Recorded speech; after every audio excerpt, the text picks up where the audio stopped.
Innal hamdalillah, segala puji bagi Allah Subhanahu wa taala.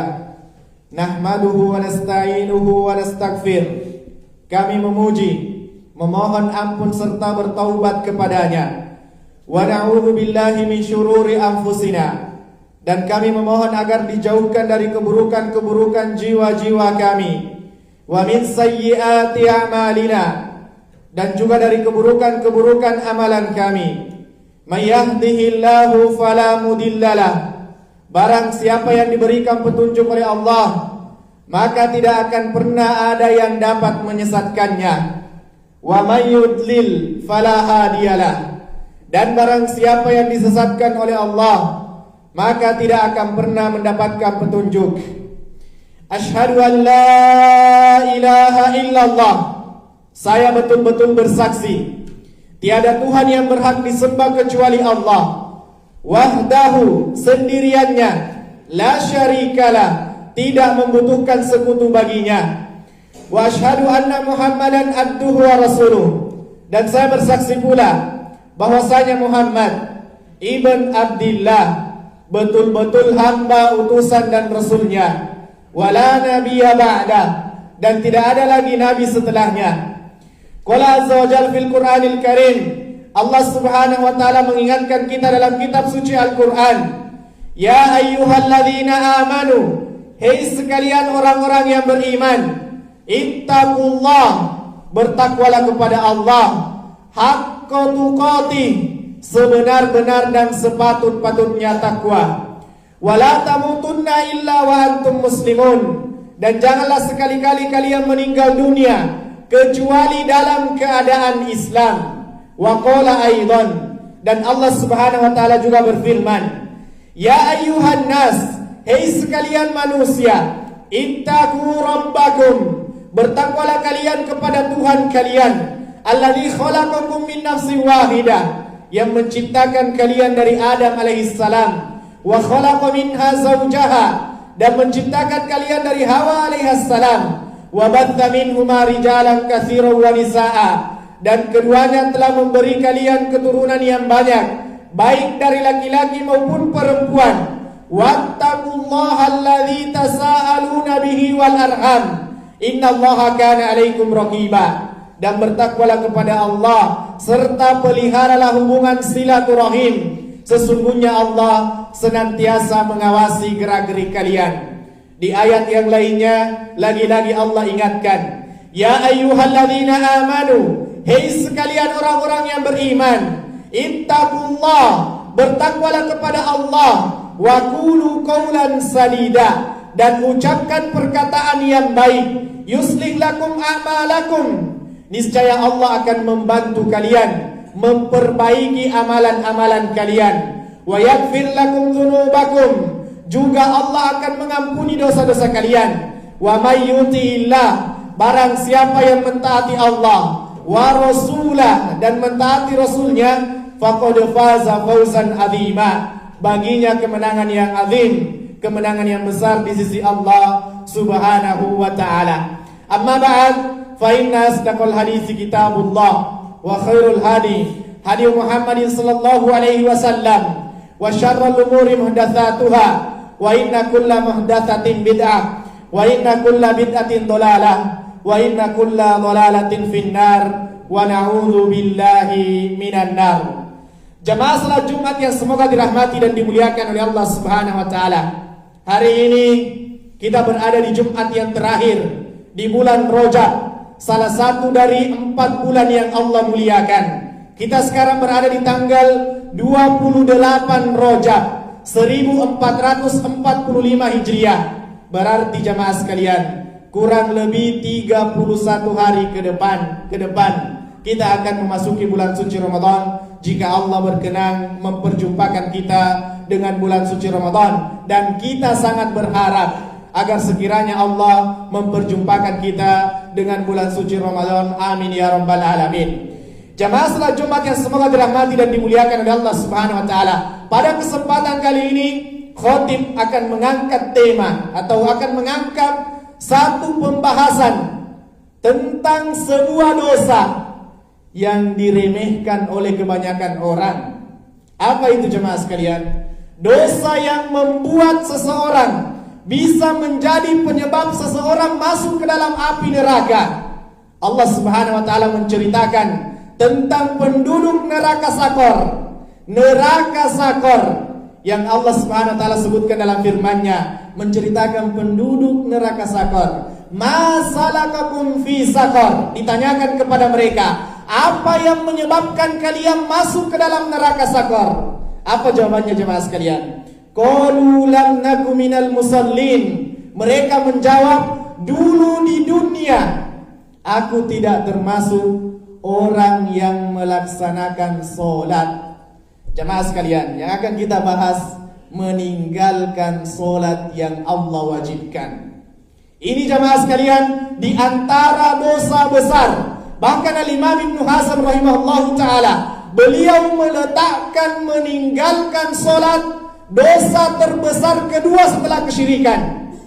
Syirik induknya dosa, di bawahnya ada meninggalkan solat. Tetapi jemaah sekalian, Al-Imam Adz-Dzahabi rahimahullahu taala dan al-imam yang lainnya, imam-imam yang lainnya, mereka meletakkan dosa meninggalkan solat di urutan keempat. Akan tetapi jemaah sekalian, meninggalkan solat yang Allah wajibkan, dan tidak ada uzur jemaah sekalian, tidak ada uzur bagi muslim yang balik, tidak ada uzur untuk meninggalkan solat. Anda tidak bisa solat dalam keadaan berdiri, solat dalam keadaan duduk. Tidak bisa dalam keadaan duduk, solat dalam keadaan baring.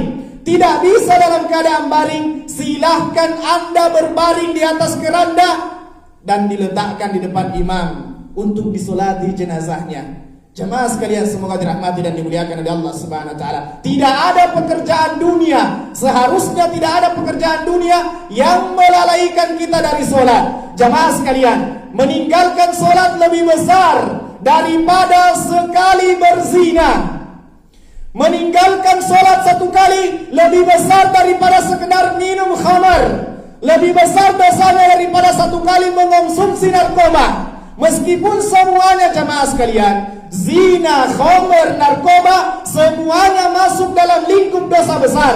Tetapi di sisi Allah Subhanahu wa taala, meninggalkan solat jauh lebih besar. Apa dalilnya jemaah sekalian? Nabi sallallahu alaihi wasallam bersabda dalam hadis riwayat Al-Imam Muslim, kata Nabi sallallahu alaihi wasallam, "Al-ahdul ladzi bainana wa bainahum," yang menjadi pembeda antara kami dengan orang di luar agama Islam. Apa jemaah sekalian? As-shalah, salatnya. Faman tarakaha, siapa yang meninggalkan salat, faqad kafara, bisa dihukumi keluar dari agama Islam. Muslim berzina mungkin, boleh jadi. Muslim minum khamar mungkin. Muslim mengonsumsi narkoba mungkin. Tidak ada ulama yang memperselisihkan keislamannya tatkala ada muslim yang berzina, tatkala ada muslim yang mengonsumsi khamar. Tapi jemaah sekalian, tatkala ada muslim yang meninggalkan solat tanpa ada uzur, sekali lagi tidak ada uzur bagi orang yang meninggalkan solat. Kata para ulama jemaah sekalian, khususnya di mazhab Imam Ahmad ibn Hanbal rahimahullahu taala, kalau ada muslim meninggal dunia, meninggalkan solat, tidak sempat taubat, jangan jenazahnya disolati, jangan dikuburkan di perkuburan kaum muslimin, dibuatkan jurang khusus lalu dimasukkan ke dalamnya jenazahnya sebagai bentuk peringatan bagi orang-orang yang mau meninggalkan solat. Jemaah sekalian, semoga dirahmati dan dimuliakan oleh Allah Subhanahu wa taala. Apa yang kita cari di dunia ini? Tangan kita ini jemaah sekalian, yang Allah berikan kepada kita, tidak pernah Allah meminta kepada kita untuk kita urus surat-suratnya. Tapi kendaraan yang kita pakai jemaah sekalian, kita takut kalau terlambat bayar pajak. Allah tidak meminta itu jemaah sekalian. Allah Subhanahu wa taala melalui lisan para muazzinnya ketika masuk waktu salat, hayya 'alas shalah, mari menunaikan salat, hayya 'alal falah, mari menuju kemenangan. Kemenangan apa yang kita cari jemaah sekalian kalau kemudian salat saja kita anggap remeh? Kemudian jemaah sekalian, semoga dirahmati dan dimuliakan oleh Allah Subhanahu wa taala, di antara kisah yang disebutkan oleh Al-Imam Adz-Dzahabi rahimahullahu taala, kisah yang bercerita tentang Bani Israiliyah. kisah yang terjadi di zamannya Nabi Musa alaihissalam, menunjukkan betapa besarnya dosa meninggalkan sholat. Ada seorang wanita mendatangi Nabi Musa, dan ini sebagai penutup khutbah Jumat kita yang pertama. Jamaah sekalian, ada seorang wanita yang mendatangi Nabi Musa alaihissalam dan mengatakan, "Ya Nabi Allah Musa, wahai Nabinya Allah Musa alaihissalam, qad aznabtu, aku telah melakukan perbuatan dosa. Wa ma dzambuki, dan apa dosamu itu?" Kata wanita ini, jemaah sekalian, "Qad zanaitu, aku telah berzina, wa qad qataltu, dan aku telah membunuh anak hasil zinaku."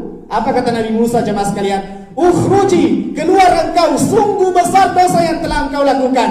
Maka kharajat munkasiratul qalb, maka wanita ini keluar dalam keadaan hancur hatinya. Keesokan harinya datang lagi dan mengatakan kepada Musa alaihissalam, "Ya Musa, wahai Musa, qad zanaitu wa qad qataltu, aku telah berzina dan aku telah membunuh anak hasil zinaku. Aku ingin bertaubat." Apa kata Nabi Musa, jemaah sekalian? "Ukhruji, tinggalkan aku." Fanazala alaihi wahyu. Pada saat itu turun wahyu kepada Nabi Musa alaihissalam. Dikatakan kepada Nabi Musa alaihissalam, "Ya Musa, wahai Musa, lima raddat taibah, kenapa engkau menolak wanita yang ingin bertaubat?" Apa kata Nabi Musa, jamaah sekalian? Wanita ini sudah berzina, lalu membunuh anak hasil zinanya. Sungguh besar dosa yang telah dia lakukan. Apa kata malaikat yang membawa wahyu ini, jemaah sekalian? "Ya Musa, a'alimta man huwa syarrum minha, tahukah engkau wahai Musa orang yang lebih buruk daripada wanita tadi?"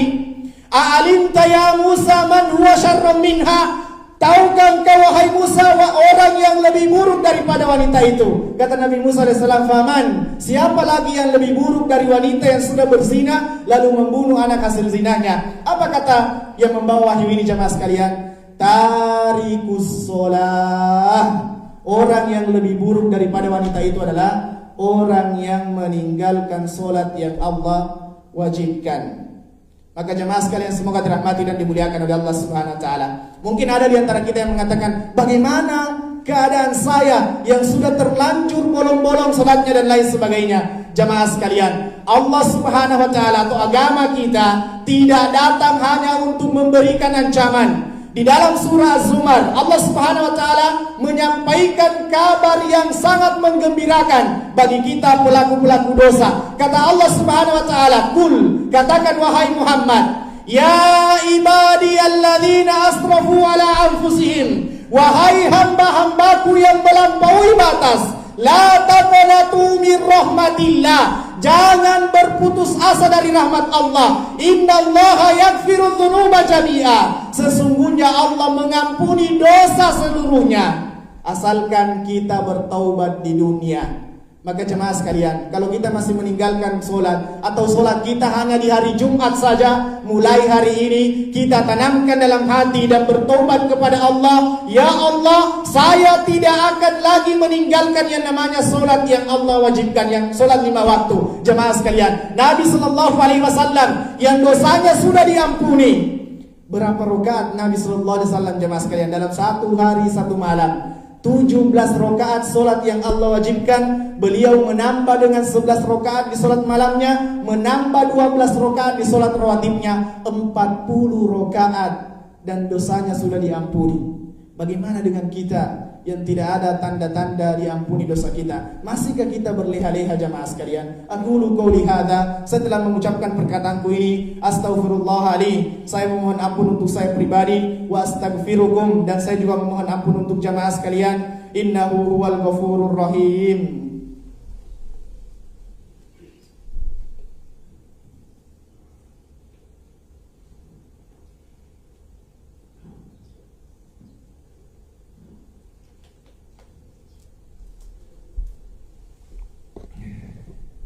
Alhamdulillahi rabbil alamin, wassalatu wassalamu ala rasulillah wa ala alihi wa ashabihi ajmain, amma ba'd. Jamaah salat Jumat yang semoga dirahmati dan dimuliakan oleh Allah Subhanahu wa taala, pada hari Jumat ada 2 buah waktu di mana setiap doanya hamba pasti Allah akan kabulkan. waktu yang pertama adalah pada saat duduknya khotib di antara khutbah yang pertama sampai diikomahkannya solat. Dan ini yang menjadi landasan kaum muslimin berdoa di setiap khutbah Jumat yang kedua. Lalu waktu yang diijabahnya doa yang lainnya pada hari Jumat adalah pada saat setelah solat asar sebentar sampai menjelang maghrib. Maka jemaah sekalian, sebagai muslim yang cerdas, kita berdoa di khutbah Jumat yang kedua. Nanti setelah sholat asar kita juga berdoa supaya tidak kehilangan waktu-waktu diijabahnya doa. Dan jemaah sekalian, sudah sering kita ingatkan bahwasanya kalau kita berdoa meminta kepada Allah, jangan minta hal-hal yang remeh-temeh. Minta surganya Allah subhanahu wa ta'ala. Minta kita dimasukkan ke dalam surga. Maka dengan demikian kita akan dibantu oleh Allah untuk menunaikan kewajiban-kewajiban kita yang Allah telah wajibkan kepada kita. Akhirnya jemaah sekalian, innallaha wa malaikatahu yusalluna 'alan nabi. Ya ayyuhalladzina amanu sallu alaihi wa sallimu taslima. Wa qala sallallahu alaihi wasallam, man shalla alayya wahida sallallahu alaihi al-ashara. Allahumma salli ala Muhammad wa ala ali Muhammad kama sallaita ala Ibrahim wa ala ali Ibrahim innaka Hamidum Majid. Allahumma barik ala Muhammad wa ala ali Muhammad kama barakta ala Ibrahim wa ala ali Ibrahim innaka Hamidum Majid. Rabbana la tu'akhidna in nasina aw akhtana. Rabbana wa la tahmil alaina isran kama hamaltahu ala alladhina min qablina. Rabbana wa la tuhammilna ma la taqata lana bih wa'fu 'anna waghfir lana warhamna anta maulana fansurna 'alal qaumil kafirin. Allahumma ansur ikhwanana al-muslimin al-mustad'afina fi Palestin wa fi Gaza wa khassatan fi mantiqatina hadhihi murwali. Rabbana atina fid dunya hasanah wa fil akhirati hasanah wa qina adzaban nar. Wa salamun alal mursalin wa akhir da'wana alhamdulillahi rabbil alamin. Tsumma qumu ila salatikum aw aqimus shalah.